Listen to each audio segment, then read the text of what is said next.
Compulsory అవుతారు, ఎలాంటి connect అయ్యే తీరాలి. క్లైమాక్స్ చాలా బాగా తీసుకెళ్ళాడు. క్లైమాక్స్లో వాళ్ళ డైలాగులు కానీ వాళ్ళ పెర్ఫార్మెన్స్ కానీ వాళ్ళ డైలాగులు చెప్తుంటే మన కళ్ళలో గుండు బరువు ఎక్కుతుంది. ఎక్కడో వాళ్ళిద్దరు కలుస్తారు, కలిసినప్పుడు కూడా ఒక ఫీల్ ఉంటుంది, బాధ ఉంటుంది. అది ఏంటంటే ఆనందంగా కూడుకున్న ఒక ఫీల్ ఉంటుంది, అది గుండెండి అలా ఉండిపోయింది. నాకు థియేటర్ నుంచి ఇప్పుడు కొద్దిగా మాట్లాడుతున్నాను, థియేటర్ నుంచి రాగానే నాకు కళ్ళలో నీళ్ళు అదే ప్రపంచంలో నువ్వు ఎన్ని కోట్లు పెట్టినా లవ్కి మించింది ఈ ప్రపంచంలో ఏది లేదు. లవ్ కోసమే ఈ ప్రపంచం నడుస్తుంది. ఆ ప్రేమ అనేది ఏంటి అనేది ప్రేమకి ఎప్పుడు వాల్యూ ఉంటుంది. కరెక్ట్గా తీసి లవ్ స్టోరీలు తీస్తే ఏ సినిమా అయినా బాగానే చూస్తారు జనాలు. నిన్ను కోరే మీద నా సినిమా నిన్ను కోరే ఒక 3 క్యారెక్టర్లు సెకండ్ హాఫ్ అలా తీసుకెళ్ళిపోయాడు, ఒక చిన్న ఎంటర్టైన్మెంట్ మీద అలా తీసుకెళ్ళాడు. ఇదేంటంటే స్టార్ట్ నుంచి ఎండింగ్ వరకు కూడా ఆ ఫీల్ని క్యారీ చేస్తూ బాగా తీసుకెళ్ళాడు.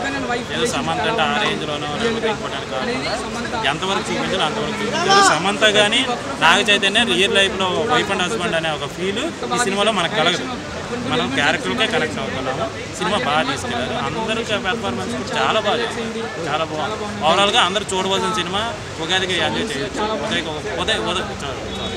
ఉగాదికి ఒక మంచి సినిమా చూసామని అనుకుంటున్నాను.